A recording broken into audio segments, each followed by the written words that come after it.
오늘 하나님께서 우리에게 주시는 말씀은 갈라디아서 6장 7절로 8절까지의 말씀입니다. 갈라디아서 6장 7절부터 8절의 말씀.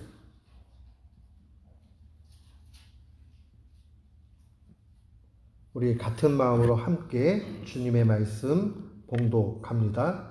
스스로 속이지 말라. 하나님은 업신여김을 받지 아니하시나니 사람이 무엇으로 심든지 그대로 거두리라.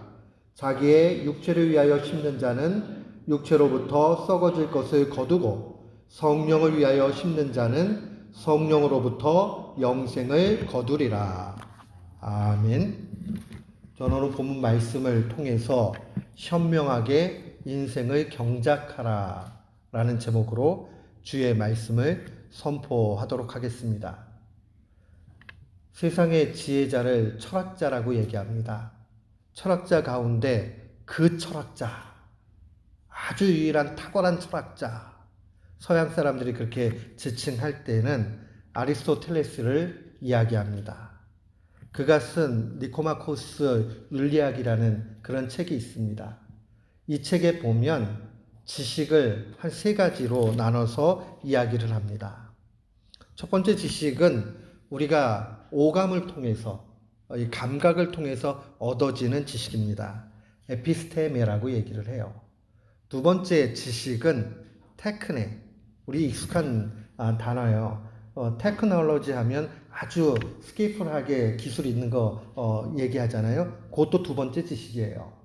그런데 그가 세 번째 지식으로 프로네시스라는 단어를 사용하는데 굳이 번역을 하자면 실천적인 지혜다. 어떤 사람은 실천적 지식이다 이렇게 번역을 했고요. 어떤 사람들은 실천적 지혜다 이렇게 이야기를 했습니다. 지식과 지혜는 조금 다르지요. 지식이 아무리 많아도 그 사람 지식 많아 이렇게 얘기는 하지만 지혜로워 이렇게 하는 얘기는 조금 성립을 안 해요. 지혜롭다고 하는 것은 그 상황에 맞춰가지고 아주 현명한 판단을 하면서 결정하는 사람을 지혜롭다라고 그렇게 이야기합니다. 이 아리스토텔레스도 잘 알았어요. 그냥 단순하게 사람에게 에피스테메, 이 객관적인 지식만 있으면 아무 의미가 없다라는 걸 알았습니다. 이런 지식들을 잘 사용할 수 있는 지혜가 필요하다. 그래서 참된 지혜는 지식으로 기반하지만은 그러나 그 지식을 그냥 이론으로 떡하니 갖고 있는 것 안 된다. 이게 삶에 적용돼야 된다 하는 그러한 입장을 가지고 있었습니다. 그런데 세상의 지혜자들도 이 정도는 알고 있었어요. 그런데 하나님의 말씀을 보니까 이 아리스토텔레스가 발견한 이 방법이 그대로 성경 속에 있습니다. 근데 다만 차이가 있어요. 세상의 지혜자는 그 이론적으로 알고 그 다음에 자기 나름대로 그래서 어떻게 해야 되겠다 하고 결정을 했는데 그 내용이 조금 수준이 약간 떨어져요. 쉽게 얘기하면 완전히 낮은 차원의 것을 가지고 대단하다 이렇게 생각을 하는 거예요. 그런데 성경은 외형적인 모습은 아리스토텔레스가 발견한 방법을 그대로 갖고 있는데 그 내용을 보면 차원이 높고 비교할 수 없는 진정한 지혜다 하는 것을 보게 됩니다. 갈라디아서만 봐도 그래요. 갈라디아서에 보면 총 6장인데 1장부터 4장까지는 어떻게 우리가 구원받냐 하는 내용이에요. 믿음으로만 구원받는다. 이 내용이에요. 그런데 5장과 6장은 그러면 구원받는 믿음은 어떠한 믿음이냐 라고 하면서 구체적으로 우리가 참된 믿음을 가지고 살 때 어떻게 살아가는가 하는 것을 알려줍니다. 그러니까 우리가 믿음으로 구원받는다는 그런 큰 틀의 지식을 분명히 말해주고 그 다음에 이 지식을 가지고 있는 사람은 어떻게 산다 하는 지혜까지도 가르쳐 줍니다. 아리스토텔레스는 요 구조는 알았는데 내용을 몰랐어요. 그러나 하나님은 우리에게 말씀을 통해서 구원에 이르는 그 지혜를 알려줍니다.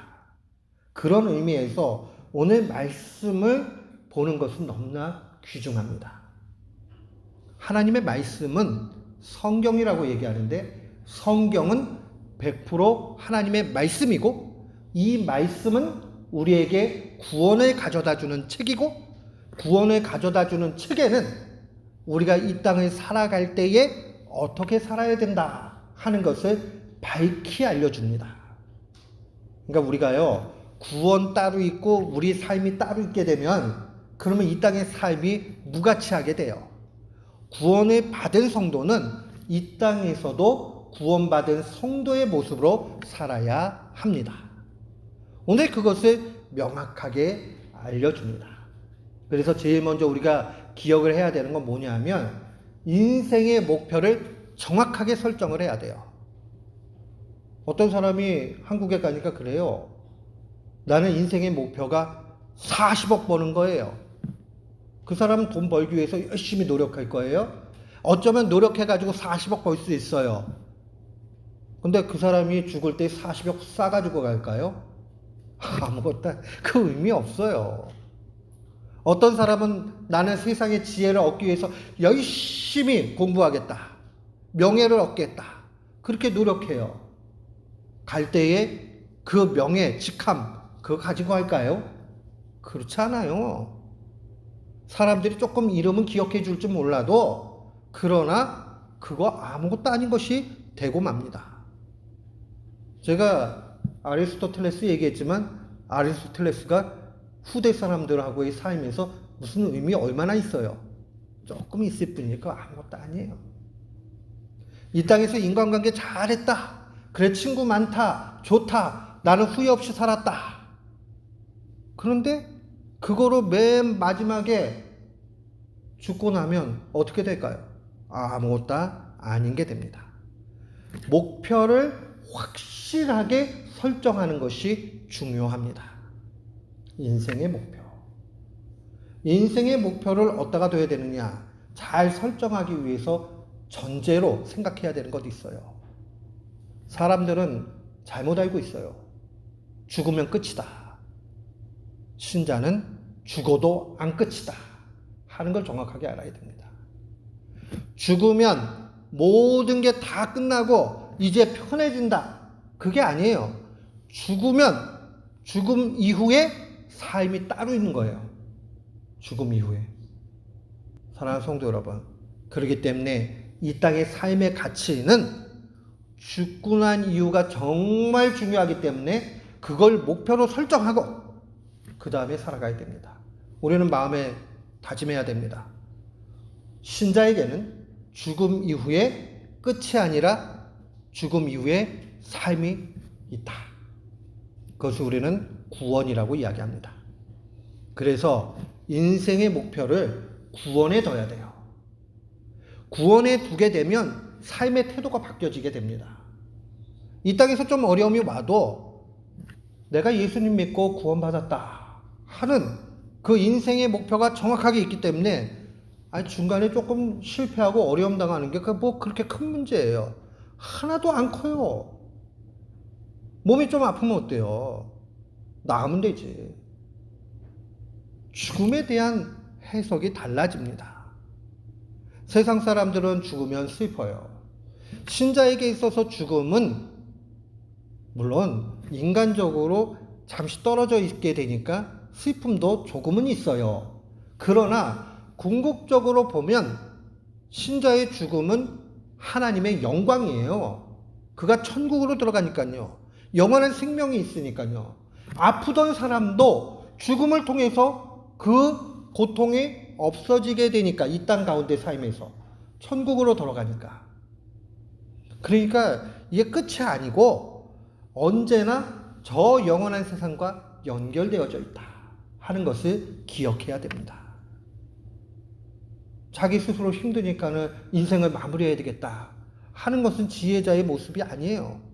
하나님이 우리에게 생명을 주시는 데는 영혼과 연결되어져 있으면서 분명히 이유가 있고 가치가 있고 하나님의 뜻이 있기 때문에 생명 주시는 겁니다. 그러니까 그 생명을 소중하게 여기고 그 다음에 목표를 구원에 두고 그리고 살아가야 됩니다. 신자는 꼭 기억해야 돼요. 이 땅의 삶은 저 영원한 나라에 잇대어 산다. 쉽게 얘기하면 연결되어져 있다 하는 이 생각의 시작으로부터 바른 인생관이 나오게 됩니다. 40억 버는 거, 명예가 올라가는 거, 또 관계를 잘하는 거, 그것도 영원한 세계와 연결이 되어질 때 의미가 있는 거예요. 그러니까 주님이 말씀하시기를 왜 부자가 천국 들어가기 어려우냐? 부자가 되지 말라는 뜻이 아니라 부자가 되면 주님이 필요 없어요. 부자가 되면 이 땅 가운데서 많은 것을 할 수 있으니까 주님 없이도 행복하다고 착각한단 말이에요. 그러나 마지막에 죽음의 공포 가운데 놓이게 되면 그 다음에는 아이고 이거 잘못됐네 하고 덜컹하게 되는 거예요. 사랑하는 성도 여러분, 우리 모두는 인생의 목표를 영원에 구원에 두는 귀한 성도 되시기를 축원합니다. 아멘. 현명한 사람은 구원을 인생의 목표로 삼습니다. 천국을 목표로 삼는다. 이게 도대체 뭐냐? 천국에는 누가 계세요? 하나님이 계세요. 하나님 우편에는 예수 그리스도께서 계십니다. 그래서 성경은 우리에게 이 부분을 언제나 일깨워줘요. 우리 어린 친구들은 잘 모르겠지만은 저도 뭐 그 시절을 겪지는 않았어요. 우리가 일본의 통치를 받았던 35년 동안의 시간이 있었습니다. 그때에 복음이 아주 불가같이 일어났는데 그때 목사님들이 강단에서 가장 많이 설교한 내용이 무엇이냐면 요한계시록이에요. 요한계시록에는 소망이 있거든요. 영원한 나라에 대한 소망이 있거든요. 우리 인생도 마찬가지예요. 그때는 힘센 나라의 밑에 있어서 서러웠지만 지금은 사단이 더 득세해가지고 풍요 가운데서 우리를 힘들게 만듭니다. 이때에 우리가 바라봐야 되는 거, 그 바로 천국을 바라보면서 살아가야 돼요. 이거 굉장히 중요합니다. 다른 거 가지고 자꾸 목표 세우고 가면 나중에 허무할 뿐이에요. 그러나 천국, 하나님 이 중심을 두고 살게 되면 넉넉히 이기게 됩니다. 오늘 본문에 바울은 이것을 이 땅에 목표를 두고 사는 사람을 육체를 위하여 심는 자라고 얘기를 했고, 천국을 소망 두고 사는 사람을 성령을 위하여 심는 자다 이렇게 표현을 했습니다. 목표를 어디에 두시겠습니까? 성령께 둬야 되느냐, 이 땅에 둬야 되느냐. 이 두 종류의 사람은 결과가 확연히 달라집니다. 8절 말씀 보십시오. 결국 썩어질 것을 거두느냐, 영생을 거두느냐, 이 차이로 나타나요. 이 땅 가운데 명예도 올라갈 수 있고 돈도 있게 되고 누리게 되고, 그러나 그것은 결국은 우리 육체가 없어지는 동시에 다 썩어지고 없어질 거예요. 그러나 영생, 이것은 끝까지 있게 될 것입니다. 그렇기 때문에 우리는 성령을 위하여 심는 사람이 되어야 됩니다. 이 썩어질 것이 이 땅 가운데 사는 동안에는 가치 있어 보여요. 이 땅에서 돈 많은 사람 대우받습니다. 많이 배운 사람 대우받습니다. 관계 잘해도 대우받습니다. 그런데 그것이 하나님의 나라에서는 별반 가치가 없습니다. 이게 가치가 있으려면 어떻게 해야 되느냐? 영생을 바라보고 갔는데 하나님이 복을 주셨어요. 그러니까 어떤 사람에게는 물질의 복을 주시기도 하고, 어떤 사람에게는 건강의 복을 주시기도 하고, 어떤 사람에게는 공부할 수 있는 복, 뭐 여러 가지 복을 주셨다고 합시다. 그게 목표 설정이 정확하게 돼 있어가지고 천국을 바라보면서 살다 보니까 하나님이 선물로 주셨어요. 그러면 그때는 그게 가치가 있어요. 그렇지만 그거 하나님 나라에 들어가면 별거 없게 됩니다. 그러나 성령을 위해서 심는 사람, 그 성령을 위하여 심는 인생은 하나님 나라에서 큰 가치를 얻게 됩니다. 이 성령을 위하여 심는 삶을 성경은 우리에게 뭐라고 얘기하느냐? 성령님과 동행하는 삶이다. 이렇게 이야기합니다. 성령님과 동행하는 삶. 성령님과 동행하는 삶이라는 것은 성령님하고 언제나 함께 간다는 거예요. 여러분 그거 아세요? 어디 근사한 레스토랑에 가가지고 음식을 먹어도 불편한 사람하고 먹으면 그 음식 하나도 안 맛있어요. 그런데 어디 피크닉 가가지고 별거 아닌데 김밥 한 줄을 먹어도요, 즐거운 사람하고 같이 먹으면요 행복해요. 우리의 인생이 찬란하고 값지고 좋은 것 그렇게 안 보여도 성령님과 동행하면 그곳은 아름다운 곳이 됩니다. 내가 아무리 누리고 남들이 부러워할 만한 인생을 살아도 성령님 없이 그저 나 혼자 아니면 내가 좋아하는 사람 몇 사람 그 사람하고 살아가는 삶은 성령님과 동행하는 삶과 차원이 달라요. 사랑하는 성도 여러분, 누구와 함께 걷느냐 이것 중요합니다. 그래서 표면적으로 보면 예수님 믿지 않는 사람도 잘 될 수 있습니다. 그것도 하나님이 일반 은총에서 복으로 주신 거예요. 돈 많이 벌 수 있게 믿지 않는 사람도 그렇게 해주세요. 그거 하나 부러워하지 마세요. 우리에게 중요한 것은 성령님과 동행하는 삶. 다른 말로 이야기하면 하늘의 우편, 하나님 우편에 앉아 계신 예수 그리스도를 바라보는 삶입니다. 이걸 잘 기억해야 됩니다.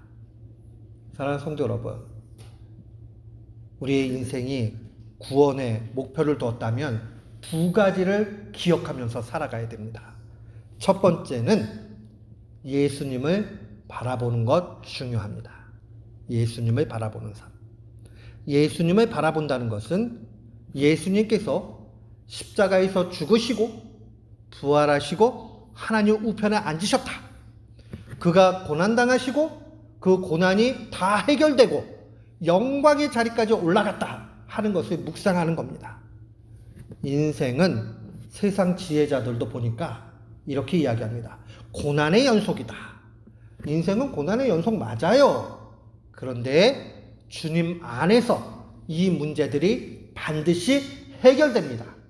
그리고 장차 우리가 하나님의 나라에 들어가게 되면 영광스러움의 자리에서 그렇게 살게 됩니다.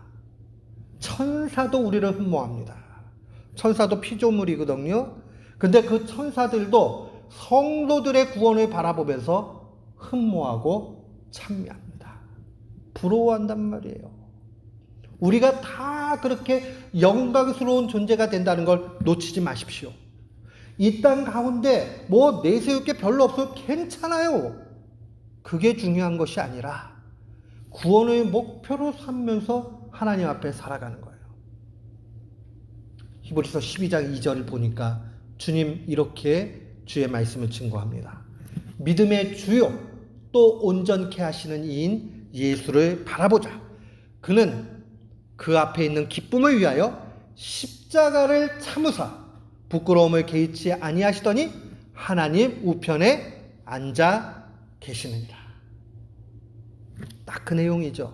고난당할 때에 우리 주님도 고난당했지. 나도 당연히 당하는 거 맞지. 근데 분명히 해결된다. 주님이 부활하셨으니 나도 이 문제에서 부활한다. 그리고 나서 이게 매일 연속되다가 하나님은 때가 되면은 야 이제 세상 너 삶 다 끝났다. 졸업식이다. 이제 영생으로 들어와라 하고 하나님 나라로 들어가게 되면 그때는요 영광의 자리에서 주님과 더불어서 왕노릇하면서 살아가게 되는 겁니다. 이게 신자의 삶이에요. 얼마나 감사하고 얼마나 기쁩니까?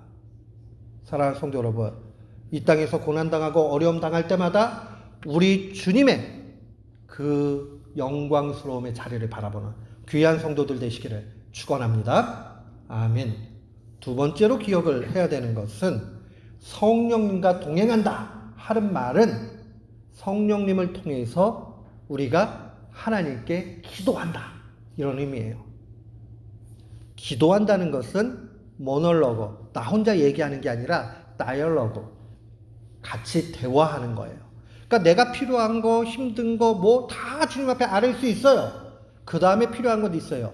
잘 들어야 돼요.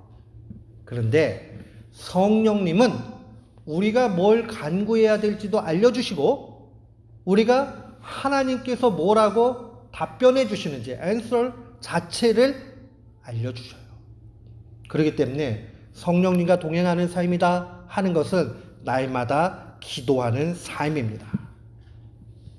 고린도전서 2장 10절에 주님 말씀을 이렇게 증거합니다. 오직 하나님이 성령으로 이것을 우리에게 보이셨다.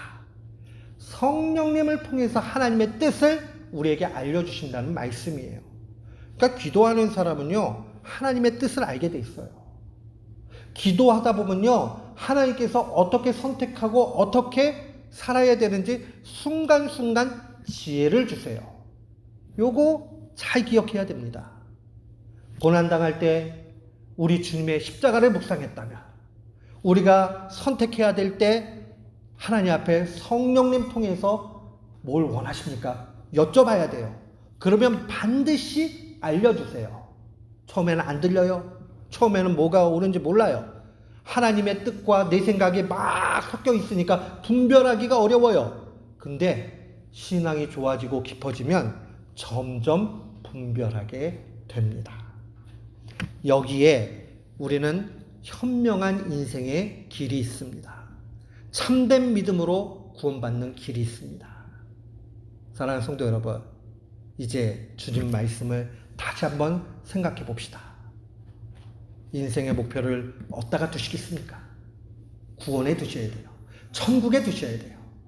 천국의 목표로 사는 사람 어떻게 삽니까? 주님의 십자가와 부활과 하나님 우편에 앉아 계심을 묵상합니다. 천국을 소유한 사람 어떻게 살게 됩니까? 날마다 기도합니다. 그래서 하나님 뜻을 그대로 순종해 갑니다. 이 말씀 마음에 간직하고 현명하게 인생을 사는 귀한 교우들 되시기를 주의 이름으로 축원합니다. 아멘.